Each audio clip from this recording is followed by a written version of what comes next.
It's not going to hurt your language to introduce new expressions and vocabulary. But have you explored the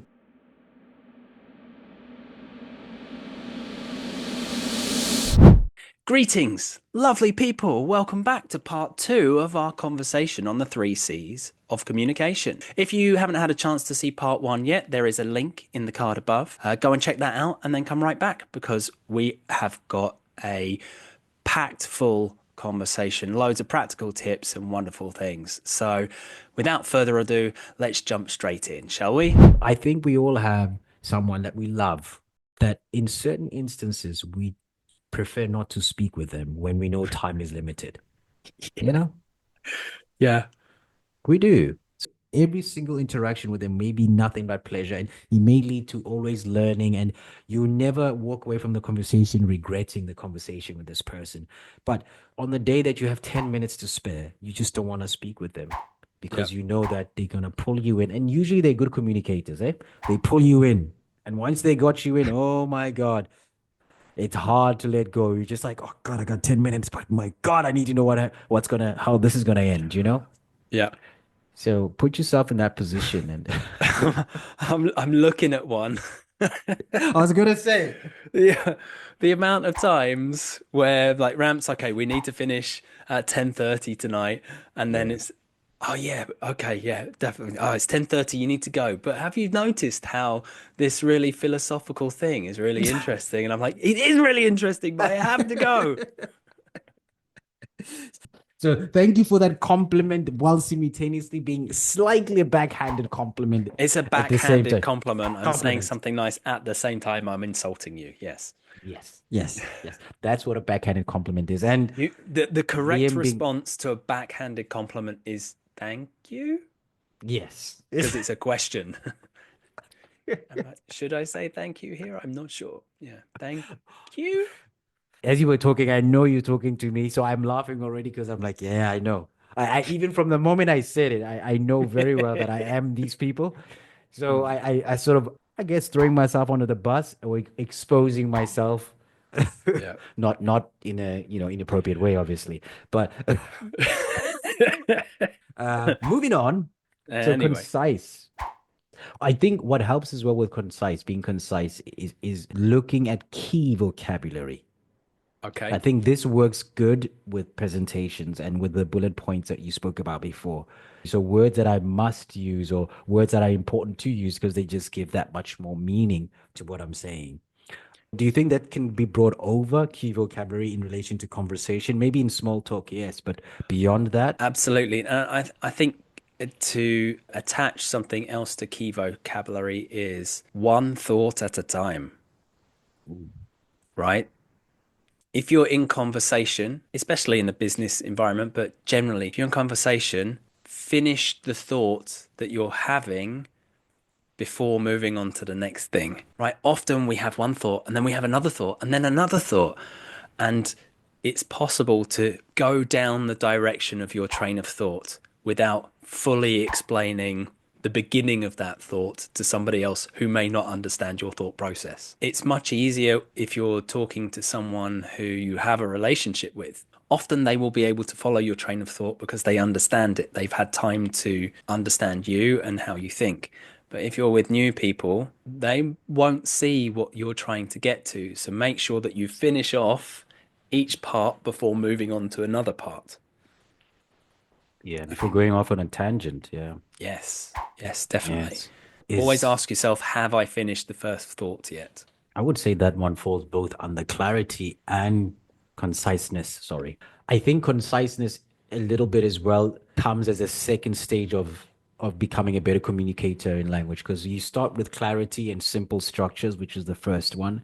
Building complexity onto the language also requires conciseness, which now simultaneously sort of implies using more idiomatic expressions because they're shorter phrases that usually have a much larger, longer meaning, you know. Yeah, So break up. It's it's a phrasal verb that explains the end of a I love it. relationship, right? This is For this is one that example, I use often. you Uh, know, because that's the thing. The difference between you and the people we work with is the amount of time it takes you to say something Right. is much shorter because you have a wealth of words to pick from, some of which are collocations, which we pick up on as well sometimes, some of them Yes. phrasal verbs. So you can, with a phrasal verb and a collocation, you've pretty much conveyed a message that maybe a non-native needs about a minute to convey. It takes you about 25 seconds. Right. So yeah, I think there's a bit of a correlation between conciseness in communication Yeah. and starting to use more um, complex vocabulary, specifically vocabulary. I think that vocabulary is incredibly important to understand your synonyms, to be able to say something many different ways and to choose the right way in the moment is something that means that you're able to adapt to any audience. I know instinctively, A, because I have good education and a good vocabulary, but also B, because I'm trained as through teacher training and experience of working with people. I know instinctively what language I can use based on someone's level of English. And I have the range to be able to do that. Being able to do that in a second language is more difficult, but you don't necessarily need to add words to your range of language. What you need to be able to do is to understand how to use the words that you do know in all the different ways that they can be used. You get Mm. so used to using a verb, for example, one way, but actually maybe there are three or four different ways that you can use that verb. So that's an area Oh, that you can explore further to be feel more comfortable using that word in multiple ways. And so, so, that will instantly improve your vocabulary, but also your ability to communicate. so in a way, you're not really agreeing with me here then with it that concise, being concise necessarily means starting to add more complex vocabulary as such, but it can also simply be exploring what you already know, exploring how many different ways a word can be used. As you were saying, what you said, I thought of the word like. Like is a verb, but it's also a preposition. It's Um, also a filler word. it's also a filler word. So arguably one of the most probably used words in the language of English. And I remember one client saying to me, "Yeah, you English speakers use like all the time." I'm like, "Yeah, but it's not always used in the way that you imagine it is." And I just sort of gave her an example. I said, "Okay, what do you like?" And she said, "Yes." Okay. In that, it's what you know already, talking about preference, expressing preference. And I said, "Okay, what is your brother like?" And then she was like, I'm like, now it's the same word, but now like is functioning as a preposition. And in this case, like is essentially what are the personality traits, character Mm-hmm. traits that your brother has. And then I said, what is Milan like? I said, now it's the same word, like, but as you can see, we can use like not only for the characteristics or personality traits of a person, but to also describe a city, but also to describe an experience. What was it like? And Yeah. then she was like, Okay. ah, And then you can have have you got any hand cream that is like this one, as in yes, similar to, similarity, right? exactly, right. Yeah.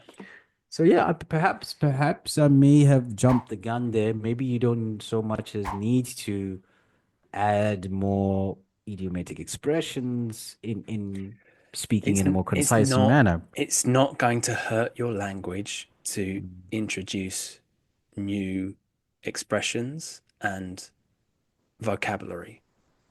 But have you explored the depth of the vocabulary that you already have?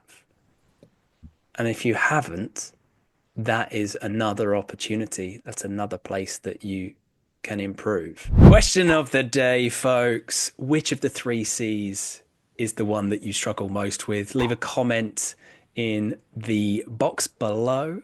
Give us your thoughts, and we will share any tips that we can to help you. I love it because my look on this, my take on this, and I'm starting to see it with language learning in general. It seems like I'm on like the Barney Stinson kind of vibe. Because new is always better. New is always better. And you were like, hold on, that may be the case, but how much of Mastery. what you already know Exactly. Have It's you mastery. mastered? Yeah, Yeah. Uh, exactly. that no, I think you've convinced me. It's not that you were trying to, but I agree. Maybe Hmm. before adding complex language, maybe explore because English as a language has that, and I think maybe that's one of the sort of concepts in English that doesn't appear to exist so much in maybe Italian and maybe in other Latin-based languages, where a word is usually just serves one purpose. You know, if it is a verb, it is a verb and it is only a verb. Hmm. Where in English, the idea of a word having more than one function, being a verb and a noun, is quite a common thing in English. I mean, water is a good example, right? Hmm. There's a noun and a Yep, verb. Um, so yeah, I think agreed. you spot on. I agreed Agreed. 100%.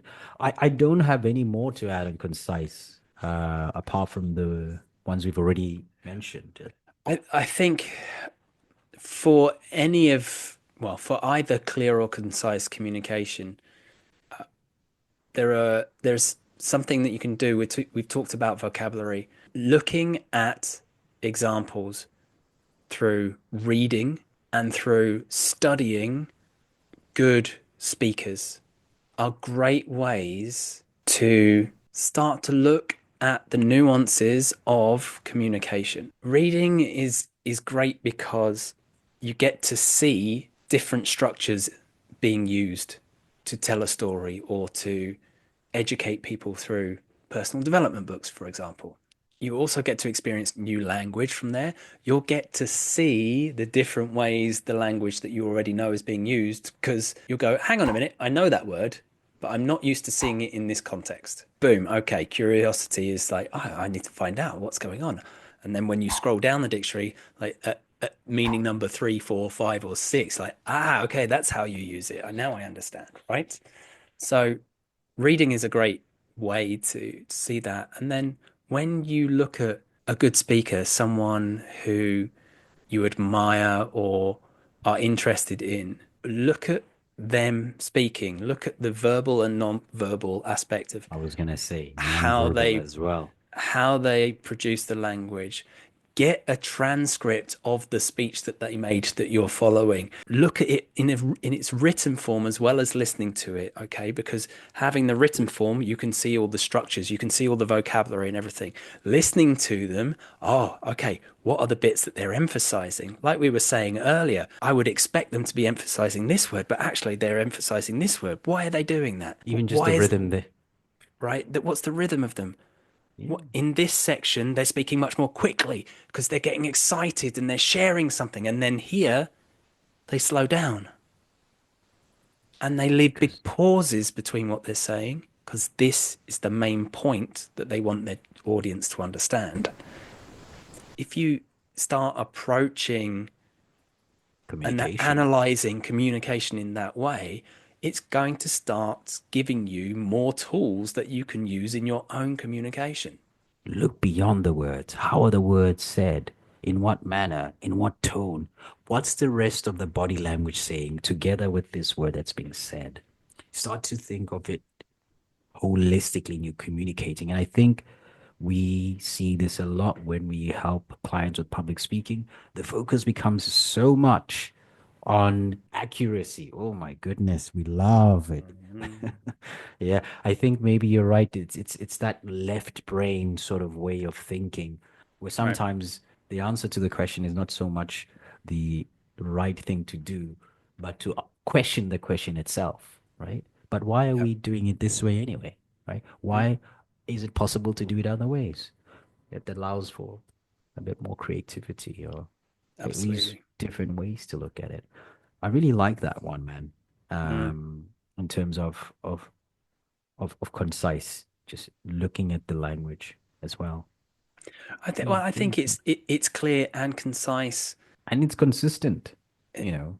You're putting the work in. You're trying to see how people that you admire because of their skill are putting their language together. You'll Mhm. notice that people who communicate well, there is a consistency. They do the same things Yeah, in the yeah. same ways. And that's what creates the engagement. It's I doing the same things and using the same techniques, using the same language or structures. There's a consistency to how they do that. And that's what makes them a great speaker or a great, even a great writer. Great I writers know. have a consistent style to way that they present their information to you, whether that's through a novel or through something factual. They have a tone. There is a written tone to what they're saying. You're reading it as if it is from their voice, and you can identify to that person through the written word. And that's through consistent practice of communicating in that way. How do we apply it to language learning? The consistency element to it. I think you have to identify how you want to communicate. You Yes, can take yes. all of the things that we've said so far and you can apply them to your language, but identify how you want to communicate. Do you want to be friendly? Do you want to be professional? Do you want to be friendly and professional? Okay, there's a difference between the three, but the language that you use, there will be some crossover. Once you've identified what your style of communication is, then you start adding the pieces. Okay, I'm going to study this person because they speak in a way that I would like to speak. Okay, Yeah, how do they consistent speak? with what, What yeah. what other things? Okay, how do I add vocabulary? What kind of vocabulary do they use? Do they use a lot of phrasal verbs or do they use source verbs? Okay, they use a mixture, about 60-40 mixture. Okay, I'll start using a 60-40 mixture. Did they use any idioms? Oh no, Yeah. they more often use metaphor. Okay, how do I explain things in metaphor? Start writing down your own stories, your own personal experiences. Have a list, have a story bank of past experiences that you've had from within your role or from within the topics that you want to talk about so that you go, oh yeah, this happened to me once. How do I tell that story? Do you think we naturally do that in our own languages? Yeah, I think so. Yeah. yeah. It's something that we learn through experience. And so we need to then create as many experiences as possible then for us to be in the situations where you're using this new language, say in the case of English, in order to for that to start becoming more and more natural, that process. I think that of all the challenges there are with speaking another language, the depth to this particular problem is one of the greatest. And I think this is where the preparation and the purpose of what you're doing are most important. Purpose is what guides you, what keeps you going with all of the difficult background work to become a great speaker, to become a great communicator. If you're not doing the preparation side of things, you will improve, but the speed at which you move forward will be much slower. Hello, remember to hit that like and subscribe button. Now, let's get back to the episode. I've found that the jumps at the higher levels are so much greater than people are used to. You get to Yeah. B2, you think, oh, I'm B2, I'm going to be C1 very soon. It doesn't work like that. Getting to B2 is the easy part. Okay, if you really want to progress further, you have to start digging deeper into these concepts and start challenging yourself to continue your study. Grammatically, there's not much more to learn from B2, but understanding the depth of language that you need to communicate in different ways, in different situations, with different people, the tone, the intonation, the sound of the language, the emphasis, all of this stuff becomes so much more important, but it's so much less studied. It affects a very select few people of this. And it it also affects people who already have a really great level of communication. And for the most part, you and I know this, is that it doesn't hinder them from communicating. It's more for them. It's no longer for, so that usually It, these are more it's personal aspirations. Yeah, how good a communicator do you want to be? But really, how important is it to you to be a good communicator?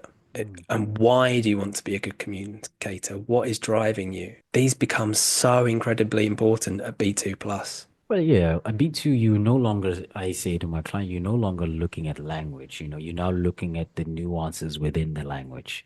You're now looking at the subtleties in the language, the Hmm. things that if you're not paying close attention to, you might miss, you know. For example, the difference between have to and get to, Indeed. right? Subtle differences. And I think as you move up higher as well, I think within the corporate world, how people use language as well with you is an indication of perhaps of their stance on a particular thing as well. Can be a bit of an indication. So if there's a bit of resistance from the other party, purely paying close attention to the person's language, you may be able to quite accurately guess what the problem really is, right? Mm. So someone saying, I wish you'd have told me this a little bit beforehand is clearly not so much complaining about doing the job, but they complaining about the time in which the message was communicated, as opposed to someone saying, I'm not sure this is the right job for me. This is someone clearly describing a different situation now that, okay, I don't think I have the skill set to require for this, or I'm not really passionate enough to do something like this Mm. at this level. That new information is not because you've learned a new grammar structure. New information is more, okay, I've discovered that this may mean this, but it can also mean that. But in this context, it can also mean this. And in this Yeah. context, that's what we're looking at. Indirect speech, right? Yeah. Indirect speech isn't just about a grammar structure, it's also about the choice of words and phrases in a situation. Yeah. And carefully selecting a word in order to convey a message without the words, but the lack of using a particular word, Reading between the lines. pretty much. Hmm. Right? Yeah. Man, we could go on and on about this one, right? Clarity, conciseness, consistency. There's so much of the three C's of communication. I encourage everyone to go and read up a lot about it. I think there will be a lot of information about this in your own languages because this is more, it's about communication in general and being effective communicators. And so Yes. it's well, a lot of what I think we've spoken about today is applicable to being an effective communicator, period. Not Yes. to be an effective communicator in this language. Agreed. So this information in a way is translingual because it's valid and the same in It's more than one your new language. favorite word. Yes. Indeed it Yeah. is. Indeedly Look at doodly. that. Indeed. I could have said yes. I said yes, but then I thought, no, even better. Indeed. Indeed. Right? Oh, It's yes. almost as to say, I couldn't agree with you more without Hmm. having to actually say, I couldn't agree with you more. Right? Yep. So Yep. yes, my friend, I guess it brings us to somewhat of the end of the show, today's It, conversation. that's it. That's it. That's all we got time for today, folks. Thank you for listening in and watching. Remember to leave your comments in the comment section if there's anything that you'd like some clarity on. Indeed. Indeed. Indeed.